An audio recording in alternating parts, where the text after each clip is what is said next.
There comes a moment when the child becomes the parent, the student becomes the teacher, the seeker becomes the guide. We spend the first part of the journey just trying to make sense of the map, exploring the territory, honing our instincts, until the time comes to pay it forward to the next generation. You might get help to point you in the right direction, sure, but nobody can tell you exactly how to get home. Each of us has to find that path ourselves, and no matter how far we think we've come, there's always further to go. Until, of course, one day we go all the way home. And that is, in general terms, the story of humanity itself. Our wisdom is collective, but our experience is unique. And we might be inclined to believe that our own experience is somehow more unique than that of others we meet along the road, but humility will forever remain our greatest strength. Because, as Terri Lyne Carrington will tell you, only an open hand receives. Welcome to The Third Story. I'm Leo Sidran. Terri Lyne Carrington started playing drums as a child in Boston. By the time she was 10 years old, she was gigging with Clark Terry. At 11, she had a drum endorsement, and by 20, she was already building a remarkable career. By 30 years old, she had worked with Herbie Hancock and Wayne Shorter, two of the most visionary artists of their generation.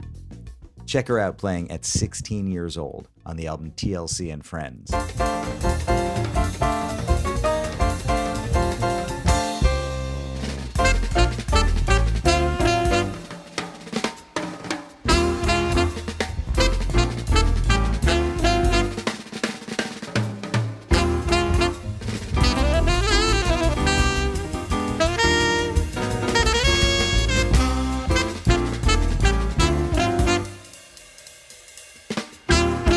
Today, she's a Grammy Award-winning drummer, composer, producer, educator, and activist whose trailblazing career spans over 4 decades. She's worked with an extraordinary range of artists, including, of course, Herbie and Wayne, and also Esperanza Spalding, Cassandra Wilson, Diane Reeves, and many more. She's the first woman to win a Grammy for Best Jazz Instrumental Album.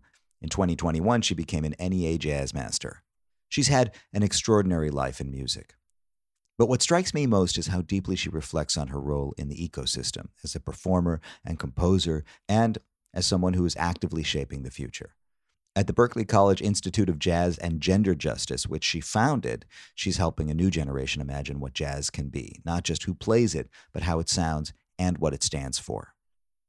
We spoke on the occasion of her new record, We Insist 2025. It's a collaboration with vocalist Christy DeShiel and a bold reimagining of Max Roach's seminal 1960 protest suite.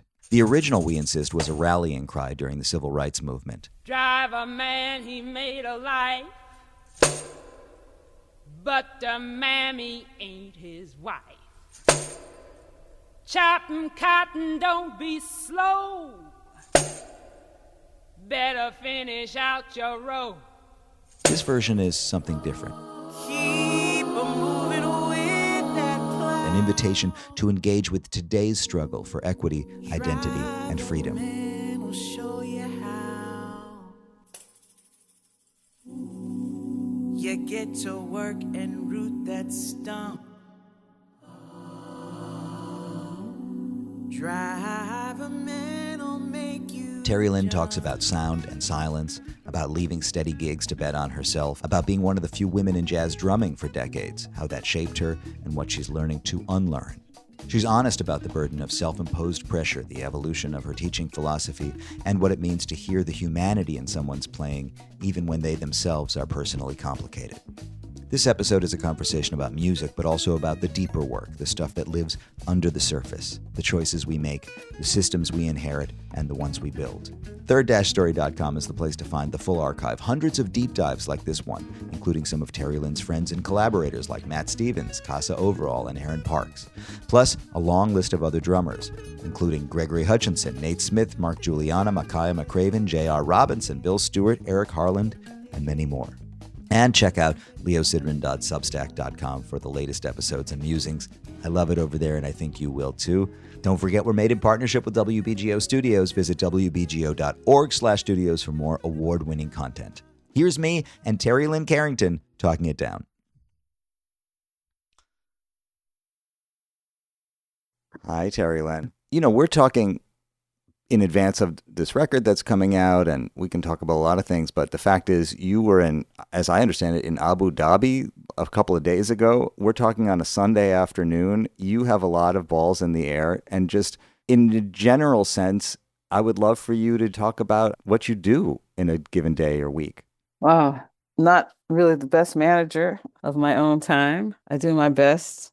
I think that the artist in me tends to throw the balls up in the air and catch what I can. And somehow I catch most of them. But I've never been that type of rigid person, so I take on a lot of things and let the creative moment inspire me and let my inclinations inspire me to do the things that I do.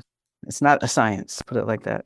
You're teaching, you're a band leader, you're a mentor, you have all these projects that you're putting into action, but you talk about letting the creative moment lead. Is there any kind of transformation that has to happen when the creative moment happens, like to silence all the noise of all the responsibility and just like focus in on the music? Well, I look at it all as being creative. I also do A&R for a label. I consult for a legacy artist. So there's a lot of different things. It's all related to this particular music industry. But I guess I do have to quiet all the noise when I'm writing and preparing somehow, to perform, but mostly when I'm writing, because the part about preparing to perform would mean practicing, and that's the part that I haven't really done since I was 20 or so. So I look toward the day when I can really spend some time practicing again. You haven't really been practicing since you were 20, but you did all this incredible work from the time you were, what, 7, 10? When did you get your first drum set from your grandfather? Yeah, at 7, I played his drums, and then I got my first endorsement when I was 11 with Slingerland drums because Buddy Rich invited me to play with him, and then they sent me a replica of his drum set. Can you tell me a little bit about what that experience was of first interacting with the drums as a 7-year-old girl, 8 years old, little kid? I mean, like, did you take to it? How did this happen? I don't fully remember because it was just always there, I guess. So at 7, I just don't have really strong memories.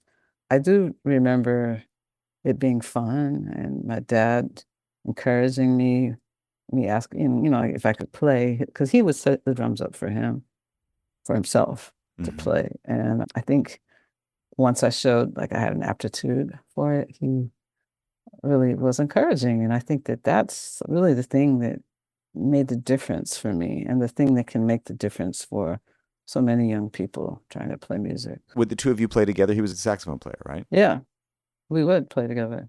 But he knew everybody, so he would take me to the clubs and introduce me to people, and we would tell them that I could play, and they would believe him, so they would want to hear it. And I would sit in with just everybody. I mean, there's more people I sat in with, of big name people that you would know, than the ones I didn't. You end up with a proper gig with Clark Terry by the time you're like 10 or 11 years old. I don't know if it was proper. I was a guest with his East Coast, West Coast Jazz Giants when I was 10. Yeah, so that was at the Wichita, Kansas Jazz Festival. Diane Reeves was a guest as well. So I was 10, she was 19. She's my longest friend.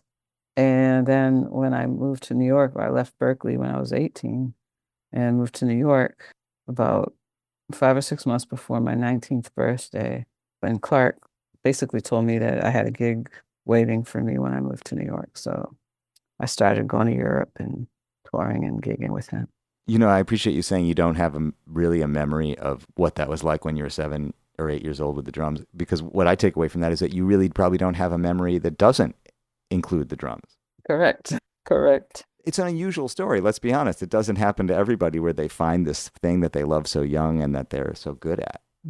Yeah, it is an unusual story. I like to say that I had a very charmed childhood.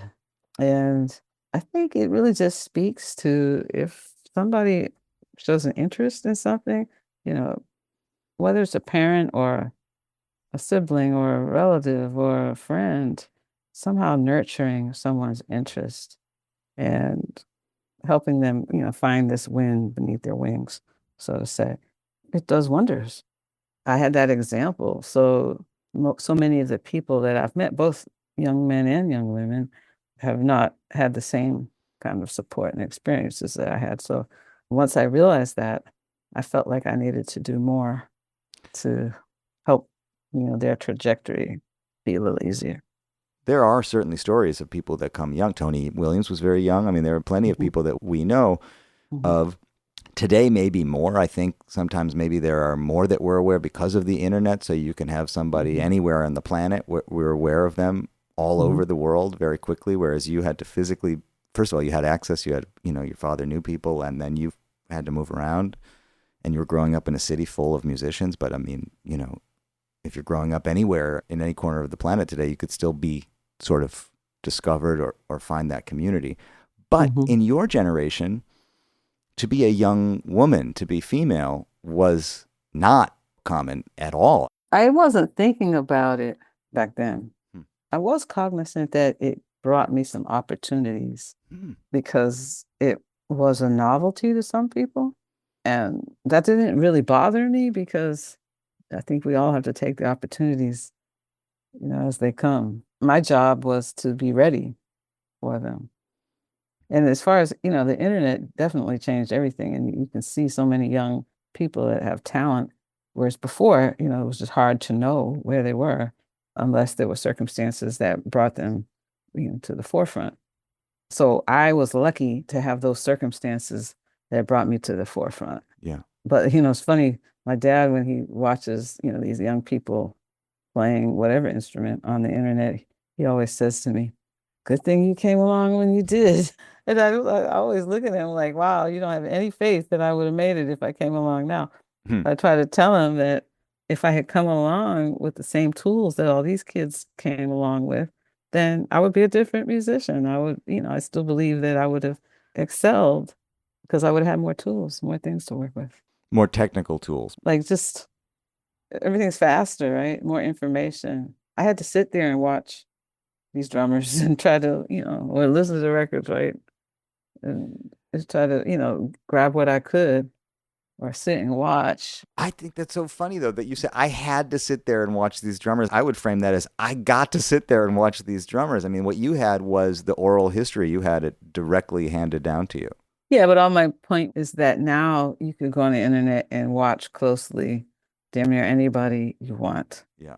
You're right. That I should have phrased it differently. I had to be in the space Yeah. and do it. Now you don't. So Yeah. you can see more. Yeah. But in terms of less of the technical question and more of the sort of the mentorship aspect of it, like it does seem that you caught, it's not the tail end of it because you're carrying it forward and there are plenty of people that are carrying on this idea of mentorship. But it seems like, as you describe, being taken physically to all these drummers and they all saw you and they all dealt with you, you got that thing that we hear about today, but it's maybe harder to come by because so many people of that generation are no longer with us. You got to know all those, innovators and those masters from that generation before you. Yeah, absolutely. The culture has changed too. I mean, because of the internet, people, they're not making the same relationships. Like, for whatever it's worth. I mean, I'm right here at Berklee with a lot of people that could be up under me, that aren't really trying to be, it's a different culture now. And I think people spend more time alone practicing and, working a certain kind of way. And when we were younger, we would do anything. I remember driving in a really bad snowstorm just to take Dizzy Gillespie to the train station, from his hotel when he could have got a taxi. But just to have 15 minutes or 20 minutes in the car with him was important. It's different now. So you say there's so many people that could be up under you. You mean there's people there that have access to you, you teach there, you're available, and you feel that they're not necessarily all coming to you for all of it? There are some, don't get me wrong, there are some that are getting their education, but there's people that they're around a lot of great people and they're either used to it or they don't understand sometimes the value in the things that aren't necessarily just the technical aspect of playing music. Yes. Like Jack DeJohnette, for instance, is my mentor, one of my biggest mentors. And I went to his house a lot, drove up state New York from the time I could drive. But he never gave me a lesson, not like a sit down drum lesson. You know what I mean?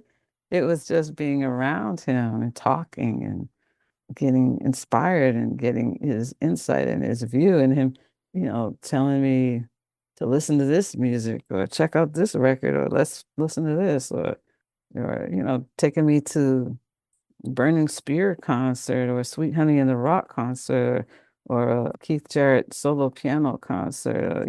I'm just remembering in the places I went, a solo guitar concert. Actually, it was Keith Jarrett with a string quartet and Kenny Burrell's solo guitar concert. Like I'm just remembering things that I would not have done if it weren't for him and his wife. But me being willing to just try things and do whatever. Yeah, even the first Yellow Jackets album he turned me on to.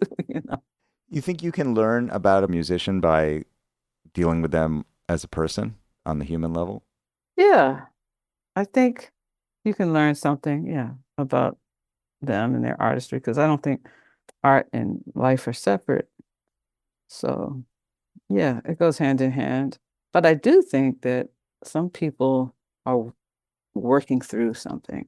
Like they can be a different person and their artistry be very different than who they are as a person because maybe they're allowing their artistry to be therapy for them, and they're able to work through some things. And there's other people that it's really a direct correlation. Yeah, I see that. I mean, I'm always tempted to think that the more beautiful, if I think somebody plays beautifully, they must just be the most beautiful person to be around. And I've certainly had experiences where they're different, like the music still touches me, but the personal energy is a little harsher or a little whatever, they're not always exactly the same. Right. And then that, it forces you to look at their humanity, look at your own, and have compassion and empathy and all of these things because you know that potential is there for them because you hear it in their music. And so it forces you to understand something about them and not be judgmental or try not to be because, sometimes we are. I end up trying to have compassion for especially for the very people that really annoy the crap out of me. I try to have compassion for them because I also try to look at it as a mirror. Like, what is it about them that I find so annoying? And what is that showing me about myself? Sometime in your early 20s, you moved to the West Coast and you end up playing on television, among other things. You end up playing in the band on the Arsenio Hall show when you're in your early 20s. It's kind of an historic gig looking back on it. I mean, that was like a major moment in television. What was that experience like for you? Yeah, we felt it, we felt it was a major moment culturally, especially, in the Black community. Yeah. Because we had not had a TV show yet, a late night TV show yet. So this was really a big deal. And what's funny is I was really only on the show for the first 4 or 5 months, but people, they didn't realize that. People remember me from it because it was the beginning. And people really still relate me to that show when I was not there nearly as long as the second drummer. Yeah. But I feel like people relate me more to it, you know what I mean? And because it was such a historic moment and we all look back and say, wow, that happened. Yeah. But then 10 years later, I did the Quincy Jones Vibe TV show. You're right. Was that Sinbad was the host?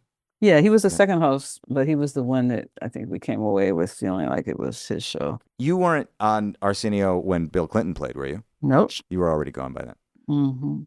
Why did you leave so quickly? I didn't want to. I made this record. The label was pretty heavy-handed in asking me to promote this record. So I asked the show if I could take 2 weeks off to promote it at 2 different times, like not 2 weeks in a row, but a week and come back for a week or 2 and then another week. And, get like some really cool all-star drummers to sub. And they said yes. And then, I don't know, a few days before, they said, we want you to be 100% committed to the show. So at that point, all this other stuff had been planned. So I had a choice at that moment to stay on the show or to go, with the promotion for my album as planned. And I really don't know, honestly, what made me choose to go, other than I think I didn't like being put in a position like between a rock and a hard place. I fight back. I had to do some soul searching for that one because I was leaving a steady check. And, the notoriety, I'm not going to lie, it felt good. So I was like, I don't know where I'm going from here, but I think there was always something in me that would say, always bet on yourself. Mm-hmm. I think on the one hand, when you're young, you have a lot of future ahead of you. But on the other hand, when you're young, you're in a hurry more, So like I could imagine you saying, I have my own career. I have my record. I need to do this. I can't not promote my record, Yeah, I wouldn't probably make that decision now. I was going to ask you. Yeah. I think when you're young, you also have another viewpoint. You think things are going to come back around. Like even when I was nominated for that album that I was promoting got nominated for a Grammy, and I didn't win, of course. It was against Miles Davis, Larry Carlton, Pat Metheny, and John Patitucci. So I kind of went in knowing I wasn't going to win. I think Pat Metheny won, but I felt there was no place in me that thought I wouldn't get nominated again, or that I wouldn't, be able to come back and try again with the next one. But then I got shelved for, gosh, I didn't make another record for 15 years or something like that. So it was funny because I just didn't see that coming. But I was working with great people, Herbie Hancock, Wayne Shorter, Right. So you end up working with Herbie and Wayne, and you get this incredible school among the greats of not only music, but I would imagine also what it looks like to be in an organization like that, to play in somebody's band like that. I'm curious how much you talk about, how much you don't, how much freedom and flexibility, how much of the choice is made just once you've selected the musicians that you want to work with. I mean, what did you learn through all those years, particularly with Herbie, in all those iterations of his bands that maybe had an influence on you when you started to run your own bands again? It's interesting. I'm not sure what makes somebody a good band leader. The thing with both Herbie and Wayne is they didn't tell you a lot. They just trusted your instincts.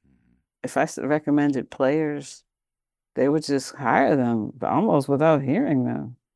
Because, it's not the same, right? You weren't going on the internet, like checking out somebody. It would be a whole thing if somebody's sending you a cassette or whatever. So there's a lot of trust. When I started leading bands, I was a little more attached to my own vision and really wanting things a certain way. But then sometimes I would let their influence, come in and try to find that balance between your own vision and what other people have to offer. And also giving other people opportunity to shine, not just musically, but shine as as a leader or potential leader as well. Because of these interviews, I've talked to a small handful of people that have come through your band, people who you can feel did kind of learn something through being in your band that then they took into their own projects or whatever, and that maybe you sort of fostered and let them develop inside of your own projects, and they took it into whatever else they were doing. Well, that's what it is, though. That's what it is on all levels. I mean, that's what you're doing when you teach. That's what you're doing when you band lead. It's just always about passing on the information that you have because that's how you got it. If you care about, the music, then that's what you're going to do because you want to see it thrive and you want to see people thrive. And it doesn't take anything away from yourself. You know what I mean? I don't know any other way because it doesn't make sense. Like only an open hand receives. So, yeah, I mean, but you do have to find a balance because everybody has an ego. And everybody knows what they know. Like, I know that I know what I know. You know what I mean?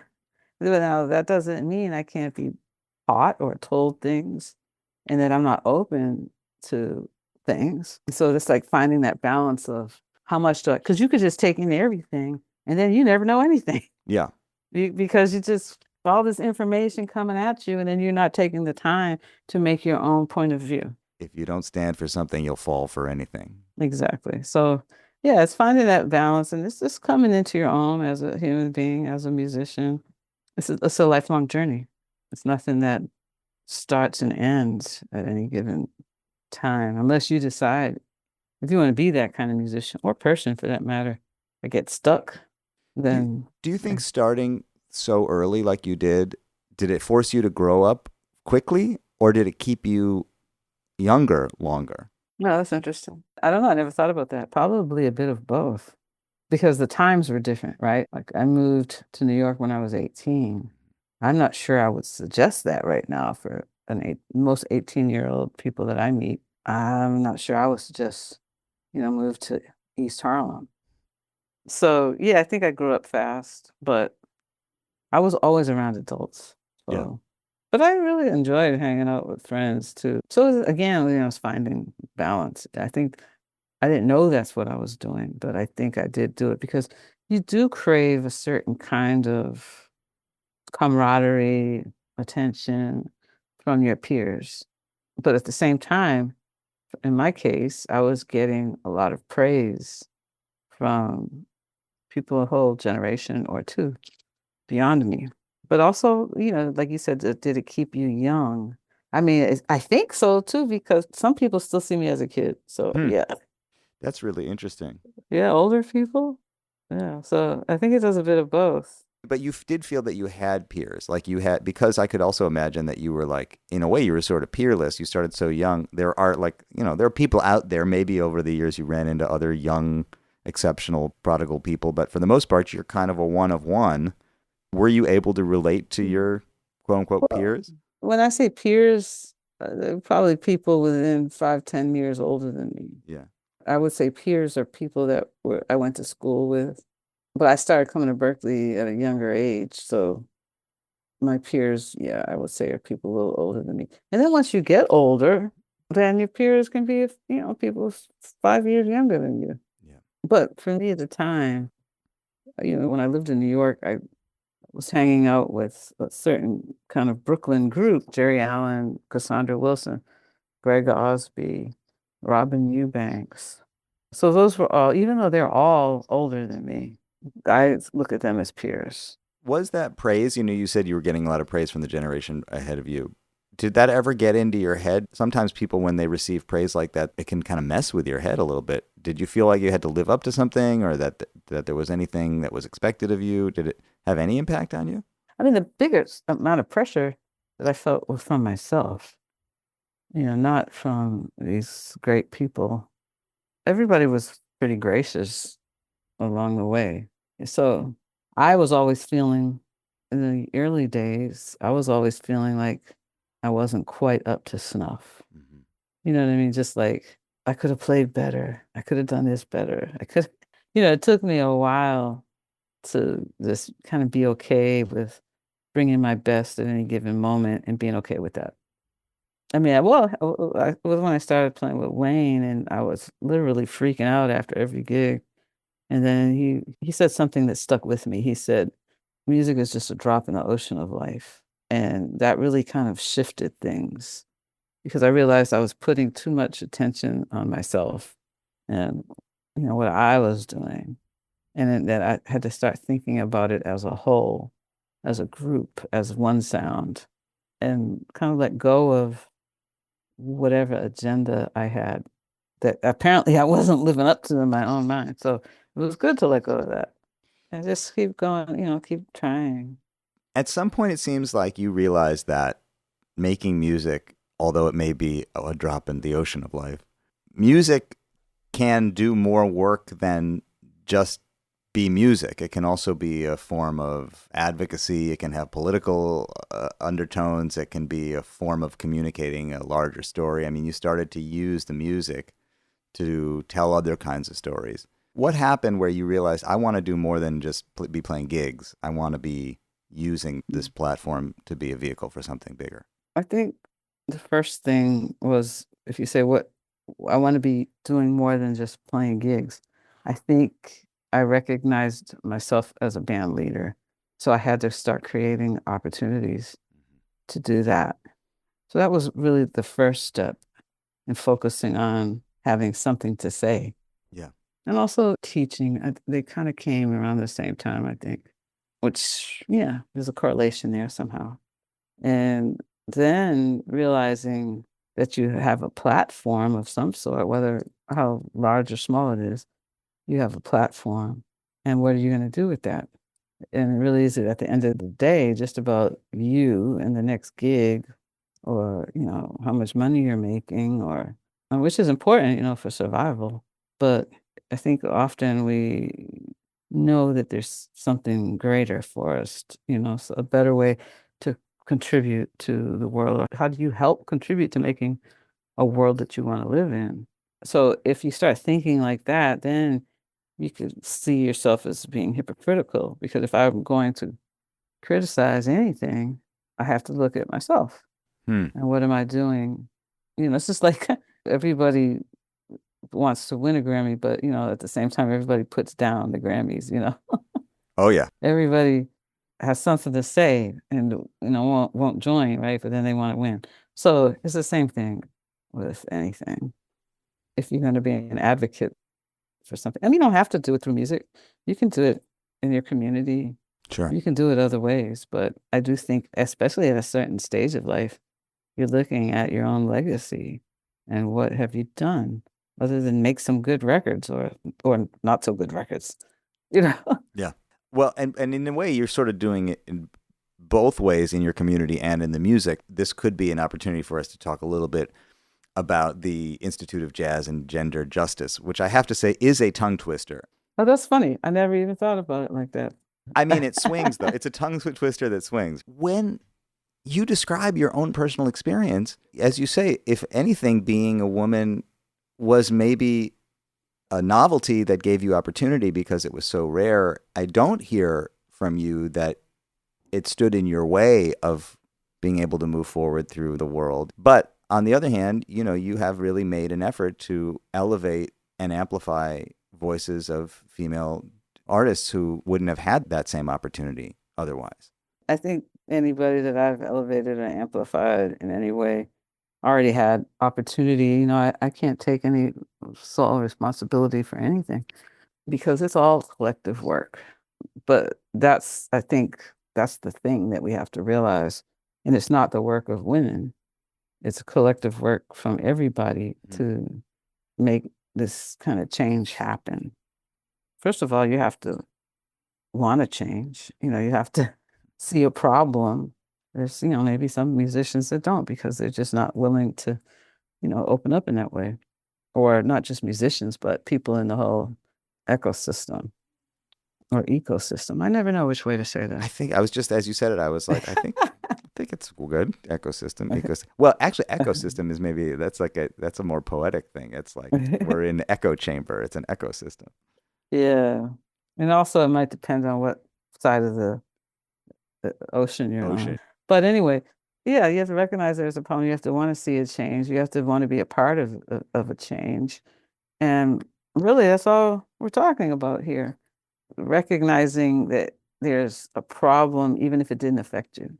And I think for me, it took me a while to not see how I did things as a model for others. Wait, talk about that a little bit. What do you mean? Well, when I started teaching, I would just tell my female students, just be good, just practice, just be better than everybody else. Oh, this happened? Well, just rub it off. Yeah. Go at it again. Shake it off. Yeah. Yeah, exactly. And then I realized, oh, that's not fair. That's not even a good way to teach. And because that was how I was. But you can't expect every woman to be the same, first of all, coming into this music. So I started looking at the personalities of all the successful women I know, and most of them have very strong personalities that would have no problem kind of going up against the next guy. But at the same time, you have to do that in a way that's not offensive to guys. So there's this kind of strength, but also a bit of femininity wrapped around it. And those were the most successful women I found. I mean, if I were to generalize.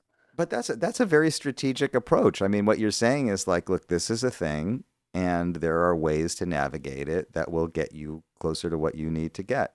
No, but I don't think it's strategic at all. I think it's how people are made. Mhm. Because anybody trying to be that way, it's not going to work. You know what I mean? Like, you have to have a thick skin. These are all these things, and you have to believe in yourself, and you have to have this part of you that wants to just get up and do it again, improve something along the way. You know what I mean? This is what I came to realize. You have to, have a certain amount of humility, but also a fair amount of confidence.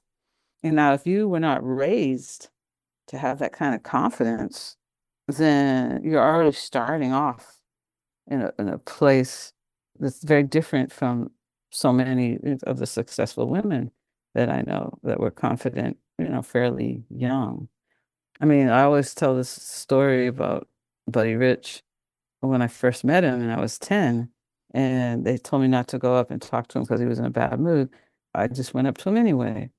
And then when the person introduced me, it was like, I think, guy from Zildjian, introduced me, he snapped at me and he said, "Oh, yeah, well, you better not be any good." Because they had said, "She's here playing with Clark Terry." And he said, "Well, you better not be any good." And I said, "Well, who's going to stop me?" And then he said, "Oh, you want to come play with my band?" So at 10 years old, I'm learning, oh, standing up for myself actually works. You know what I mean? I'm sure I learned other things, that weren't that were the opposite of that. But I just feel like sometimes, some people are born with a certain sense of self. Other people have really developed it because of their upbringing, how their parents were, their family. Other people have to work at it Sure. throughout their life a little more than others, maybe. So I think what came to me is that there's no cookie cutter woman trying to play jazz. And you can't expect everybody to navigate a situation the same way when they're a minority. Well, right. So you said at the beginning of this part of the conversation, some people maybe don't want to see that there's a problem, but there's a problem. And the only way to address the problem is to first acknowledge that there is a problem. Is the problem that women have been kept out of jazz, have been not encouraged as much to play it, that there wasn't as much opportunity, there was a lack of equity? What is the problem that is being solved? There is no equity really to speak of in jazz performance unless you're a vocalist. Yes. So that's the problem. That's really obvious, to everybody. So the question that I ask on that note is, if you care about the music and its progression, Mm-hmm. how could you not want to see Mm-hmm. half of the people in the world contribute to it? How could you not feel that something could be missing when only a certain group of people contribute to something that you supposedly love? Yes. Because nobody's doing this if they don't love it. So how do we all just accept this as men's music? It's really, phenomenal to me Yeah. because it's not. But we've all been fed this because of how it started, how it proliferated, and the whole thing. It's been a systemic issue from the very beginning. So we're just trying to kind of break down that system and really show how ridiculous it is. But more than that, the harder part is to be able to be open to hear how the sound of the music might expand when people can be their authentic selves, performing it, composing it, whatever. Because everything that's been great in jazz has been made by a man. So now you have women that are great because they play like men. We don't know what women sound like. You know what I mean? We just don't know what a different aesthetic embedded in the music will bring. And so that's the big question. I think it's a huge question also about to what extent, whatever the factors of your identity are, come out in the music and in the way you create. I mean, is there such a thing as playing like a man or like a woman, or are we just Yes. playing like ourselves? There is. Well, that's yeah. Well, yeah, but I mean, this is the thing that we fight all the time because nobody wants to feel like they're playing like a man or a woman. Will we agree that women and men have different experiences in the world? Absolutely. Right. Then would we agree that there's no separation between art and life, or, that art is a reflection of life? Absolutely. So then, of course, they're going to be in a different artistic expression. There's a possibility of that. I mean, the stories, are we not telling stories when we perform and when we write music? Hopefully. Right. All these things Yeah. point to a difference of experience. There's going to be a difference culturally. There's going to be a difference, people born someplace else that always ate muesli for breakfast opposed to eggs and bacon.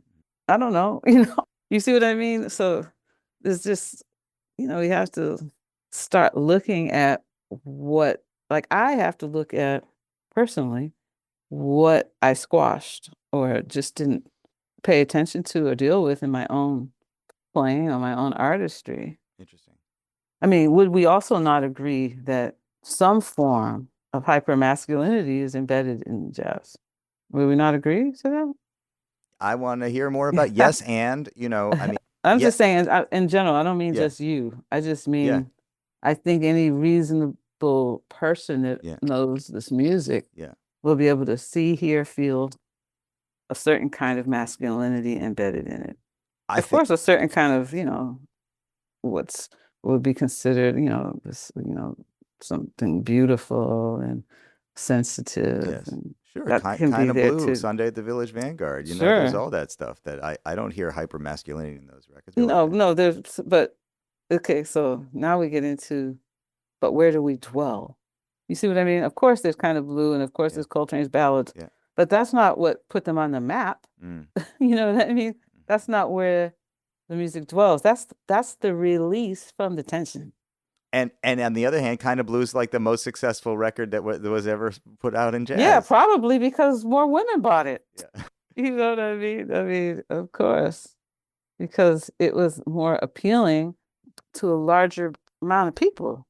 But you said something that's so interesting, which is at this point in your life, through the lens of doing this work and helping other musicians behind you come along, and you're now looking at yourself and saying, well, what did I put away along the way? How did my playing change, maybe in an effort to sound like what I thought I was supposed to sound like or play like a man or No, whatever? but nobody was thinking about playing like a man Yeah. or anything like that. We weren't thinking in those terms. I'm Yeah. saying I needed to be able to play like every other guy in New York because that was my competition. Yes. You see what I mean? But then you have some critics that would trash me because they said I played too loud or something. But they're not going to say the same thing to Jeff Watts. Yeah. So there's so many layers of this that's not ever really been addressed in general. But I'm saying if a standard has been created playing this particular instrument, the drums, Yes. by all of these guys that also like football. I mean, I'm just saying, Yeah. Yeah. Yeah. that like wrestling, that like bullfights. I don't like any of that. I think you kind of alluded to something earlier where you said, at a certain point, you also have to confront the fact that you became a model for people. Like, I mean, a big part of the issue is if you don't see somebody paving the way, it's much harder to get there yourself. If you're a young woman or, a girl, wherever, you like jazz, but all you see is a bunch of guys standing on stage, you might say, well, there's no way for me to get there. And then you become one of the role models, the people that somebody would look at and go, oh, I can't. There is a space for me. Yeah, I mean, I think that like the classic saying is you can't be what you don't see. Mm-hmm. But then yet again, so many of us have. You were. Yeah. Yeah. But I think we tend to agree that you need role models. And most of my role models were guys. We go like into this even deeper because therein lies a whole nother issue with gender. Like, I don't know, if I were coming up now, maybe I would consider myself non-binary or, you know what I mean, all of that. But I came up in the time, there was no language for that. I've been thinking about that as we're having this conversation right now. I mean, like, I have a 13 going on 14-year-old daughter who's growing up in a world where gender is a construct and it is movable. And these kids, they don't think about boys and girls in the same way that we're talking about them at all. Yeah, I think it's fascinating. And it's going to make a different society, as you well know, from your experiencing your own kids. Yeah. Yeah, I think it's totally fascinating. But we didn't have those same opportunities, I guess you could say, to make those choices, but it was still happening. I knew that I could not let any man really intimidate me, and I knew I had to be part of the boys' club to some degree, but I also found it natural. So it's like we're all trying to be free. And so I think that the thing with this, gender fluidity and all of that is a way to be free. And now that's something that I think most of us have in common. So many guys are brought up in a way that those it's not an option, Hmm. thinking about freedom in that way. With our institute, the one thing I didn't expect is for so many guys to want to join it and to reject the hyper masculinity that's embedded in this music or to reject the bro culture, you know, that's embedded in the music. So it's interesting too, because what is that going to sound like even coming from them? Forgive me for asking, but just explain to me how the Institute operates at Berklee and just like how does it work and how do you join it and what does it mean to join it? It's really just handling the ensembles of the people that are in the institute, their performance ensembles. So we have, oh goodness, I think 11 ensembles. I think we have around 60 students. It's bad with exact numbers, but basically they take their ensembles with us. And also our managing director, Asia Burrell Wood, she teaches a couple of liberal arts classes. One of them is Jazz, Gender, and Society. So that's one of our classes. And come September, it will be offered as a minor. Uh-huh. So you just have to have a certain amount of credits with the classes that we offer to be a minor. So if you take her jazz, gender, and maybe one other non-performance class, like a research class that we're offering, and also outreach class with Boston Arts Academy. If you take two of those and then say one ensemble for 2 years each semester, that's 4 ensembles. You'll have done the requirements for a minor. But it's also a lot of the things that we do, partnering and activities outside of Berklee that are a big part of what the Institute does. So I put out a book called New Standards, 101 Lead Sheets by Women Composers. Initiatives like that, lots of panel discussions and invitations from other colleges. It seems like a big part of what you're doing is letting this conversation keep happening. It's being discovered and worked out right now, and it has to happen on the bandstand, and it has to happen off the bandstand. It has to be normalized and okay to talk about it. Mm-hmm. And I get the sense that that's a big part of the work is just, we can talk about this. Let's talk about this. It's important to address it. Yeah, it's important to talk about it and to also challenge, help, encourage people to expand in their thinking about it. Because if you have a band and it's all guys, I would eventually like for people to see that, is that the world you want to live in? Like, is there a way for you to represent, a more equitable world on your stage? And not, women in obligatory roles as background singers or in a cute outfit, because that's what we have the opportunity to do when we have platforms. So, the kind of world we want to live in. I mean, some people are okay with that. I'm not, but at least I know that's what you're thinking. Yeah. If we have the conversation or at this point, you don't have to have it even to kind of know. It's like you're basically prescribing to, even if it's not conscious, you're prescribing to, I want to play with my bros, these are my friends, and this is how my world. Or even, when it comes to diversity of other kinds, it's kind of like, this is how I'm comfortable. This is what's fun for me. I mean, it should be fun to a degree, but we're hopefully getting to a place where we're doing this to change the world and to, do something greater than just have fun. Okay, great. This is a great way for us to talk about We Insist 2025. We're doing this to change the world. And again, it happens in the music and it happens in the way the music gets played. And a big part of what I'm hearing you say is actually, it's not just that the music has to change. We have to change as people. Mm-hmm. As a society, we have to change. It requires the shift in our thinking. And in order for the music to move forward, we have to move forward as a society. And in order for us to, they go hand in hand. Okay, so now, Mm-hmm.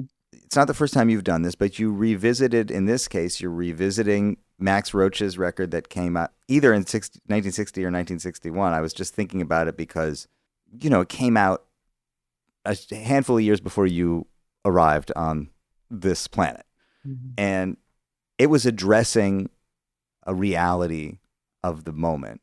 So here you are, all these years later, revisiting We Insist, the music. You added music to it. It was a short, sweet, only 5 songs originally. You've doubled that. When did you decide you wanted to do this and that it now was the time to do this? I think it was an idea just floating around in my head over the years to some degree because I was in a few different situations where I arranged Freedom Day.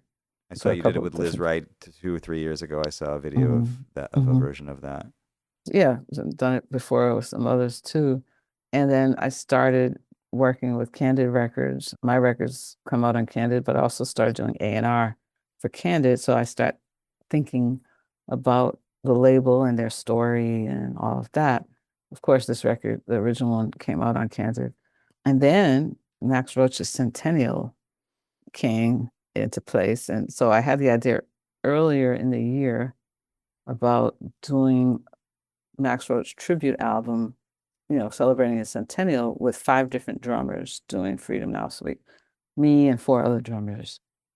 That was my original idea, but I never got around to it. Do you mind me asking who the other drummers you would have called would have been? Did you know who you wanted to call? I wrote a bunch of names down, but I never focused in on exactly who. And then, I don't know, August rolled around. I was like, oh my God, the year is almost over and I didn't do anything. And Max was, very important to me. He was very encouraging. He tried to get me a record deal on Blue Note when I was 16 or so, 15 or 16, which means a lot to me because nobody else did, like not one other soul. So I really did want to celebrate him. So I thought, well, I need to do this very fast. And I don't want to now turn it into a drummer project because that'll take too much time and then I'll be on other people's schedules. So I need to do this more succinctly. I had been working some with Christy Dashiell, and I just felt like she would be the perfect person to reinterpret these songs with a certain kind of sound of today that blends jazz. I mean, she's a bona fide jazz singer, but she also has roots in the church and gospel and R&B is part of her sound as well. So however these songs were going to be arranged, I knew she could do justice to them. And I started thinking about all the artists that I had been working with, bringing them to Candid. Morgan Guerin, Elena Casado, Simon Moulier, and Matthew Stevens, who were recording his record this weekend for Candid too. Oh, nice. That's really how it all started. And I thought, all these people I know fairly well, and doing it like this, it naturally points to their Candid records as well. So it's kind of like a Candid family album. And I knew that I could rely on all of them to show up, get it done quickly. If I needed some overdubs, get those done. It was really about time at this point because I really wanted a single at least to come out before his centennial was over. And that didn't happen, but it's okay. Is there any part of you that feels like it's the right time in our country to be revisiting this suite and talking about this? Yeah, obviously, when I started this project, I wasn't thinking about that so much because I thought I knew who would become president. But my timing was good in this sense because I do think it, in some ways, addressing the freedoms that we're dealing with now. Of course, there's overlap with the freedoms they were dealing with in the early 60s. But there's also a new set of freedoms, which is why I added the extra tracks to enter, some other ideas on freedom. I think it sounds like it's a beautifully produced record, and a record that really can live in a couple of spaces, like you talk about Christie's ability to live in the jazz space, but also to bring the church and the contemporary sounds with it. I think the whole record is kind of like that. It's going to be interesting to, a bunch of different people. And that's hard to achieve. I think a lot of times when jazz artists, particularly, or people that live in a jazz space, try to do a commercial thing or a pop thing or whatever, you can smell it on it sometimes. If it's not, and this just feels like, wow, this could really land, Oh, thank you. I mean, I think you have to be authentic to yourself. And I've always lived a bit in those spaces that overlap. Yeah. You know what I mean? I've never really been a purist. So at the end of the day, I'm just being honest and trying to make projects that have a cohesiveness because, I mean, maybe I'm just, sort of triggered from my early recordings when I was told, by the major labels that I didn't have a cohesiveness, Oh, interesting. So I've, tended to embrace themes. Yeah. And Because it's helpful to just like give it a sense of solidity or unity, yeah. cohesion. Yeah, exactly. But even if I weren't, even if I didn't do a theme, it might be a theme in my head Yeah. that kind of is the glue to me. But this one is an obvious theme, of course. When you're walking into a project, how much thinking are you doing and when are you doing it about the sound of the drums themselves? Like tighten up the drums, have it be roomier, more resonant. Like your bass drum on this record, on the tunes that I heard, it's a tighter sound. Sometimes, you'll have a more sort of bebop-y sound. Sometimes it'll be a much more funk-focused sound. When are you thinking about what you want the drums to sound like? Not early enough. I'm always fighting with it after the fact. I'm always in a hurry, always rushing, never have enough money. You know what I mean? Trying to do champagne projects on a beer budget. So lots happens in post-production. So the two songs you heard, okay, so the second song, Drive a Man, you heard as the second one, right? That one I ended up playing on a different kit. We recorded the album in a couple of days. Yeah, wow. But that one, I didn't really get the dance I wanted. Pretty much everything else is what happened. Yeah. What I normally do is just play it down a few times and then always, to a playlist Yeah. and with a click, and then just kind of go between the playlists, try to pick the track that feels the best. And then wherever I don't like something, just go between the playlists. Yeah. So that wasn't working for Drive a Man. And also, there was just something too heavy with the electric guitar Yeah. playing that ostinato. So I went back and recorded acoustic guitar with Matt on the ostinato, and then I replayed the drums and had a lighter approach actually. So that's the kick is going to sound different. The drums in general, but the kick, especially the kick, is going to sound different on Drive a Man. But I mean, we have, I even tried to replace that kick with, because I've done that so often on so many of my records, replace the kick drum. With a sample. Yeah, with a sample of one of mine from another song. Yeah. But that one didn't really work on this one. And also use it to trigger another kick drum. So you could be hearing two at the same time just to add weight, a little weight to it or something like that. So lots of, the small things in post that I spend time on to make the statement that I'm trying to make. But the drums you heard in Freedom Day, those are the drums that are on most of the album. You said earlier, after working with Herbie and Wayne, who didn't say very much, that you realized when you started running your own bands, and I suspect as a producer also, you do say stuff. You are specific about what you're looking for. You have a thing you're chasing. Yeah. But then, you have to realize when, you're at the point of not getting the return that you're looking for. So you have to let people bring what they bring to the table and know that you're constantly trying to put your vision on them. I mean, sometimes I'll just keep going, with my vision and it works. I finally get it, right? But other times I know, okay, this is, they're diminishing returns now. Yeah. So let me just let this go.